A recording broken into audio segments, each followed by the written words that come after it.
Hey everyone, this is Tim from YourSixStudios. Today in this video, I'm going to take a look at the different Amazon streaming devices you can buy from the first one to the most recent one. Let's go ahead and jump into the video right now.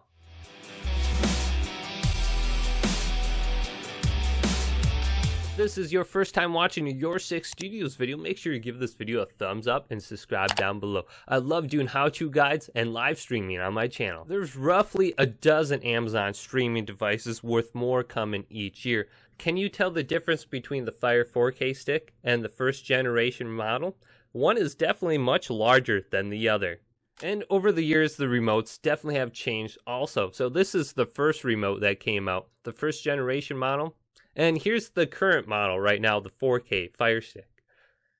As you can tell, there is quite a difference between the two models. You have a lot more options. You have a volume control. You have a voice function on this one. Also, there's a power button. Just in terms of performance, the first generation model was very slow. And then I upgraded to the latest one, the 4K model. And this one is blazing fast, just going through all the different menus. And if you haven't upgraded to the 4K device, you're going to see a significant improvement once you do. So if you're having some issues with just slowness in general with the Amazon Fire Stick, try upgrading to the Amazon 4K and I guarantee you're going to see an improvement. So those are the two Amazon Fire Sticks that I own. Let's go ahead and look at all the different models right now. So here is the first ever Fire TV Stick, first generation. This first model came with 8 gigabytes worth of internal storage and Wi-Fi, which is actually impressive considering the 4K device has similar specifications. Now moving over to the Fire TV Stick with the voice remote.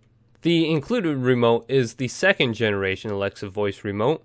It has 8 gigabytes of internal storage and Wi-Fi capabilities. I got these images from Amazon.com and they had this one listed, the Fire TV Stick Basic Edition. Looks just like the first generation model that came out. Now moving over to the second generation model. So this is the Fire TV Stick with the Alexa voice remote. It seems like with the second generations and above, you can buy either an adapter so you can bypass your Wi-Fi and get a much better connection to the internet. And here's the latest Fire TV Stick, the 4K. This is the model I own, and I really like this one. It's super quick. As you can see, it still only has 8 gigabytes worth of internal storage, which isn't a lot. Moving on over to the Amazon Fire TV. First generation. Now, the nice thing about the Amazon Fire TV generations are you can actually plug in a USB device directly to it. You don't have to buy an adapter.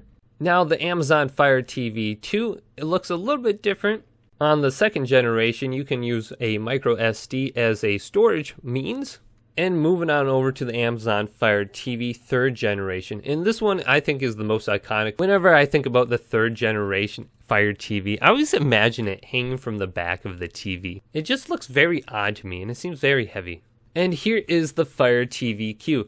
This one has a little bit larger internal storage at 16 gigabytes. Unlike the other models, this one does not hang from the back of your TV. So the Amazon streaming products have come a long way since the start in about 2013, 2014. If you like this video, go ahead and leave me a thumbs up and subscribe down below. And check out some of the other videos coming up next on my channel.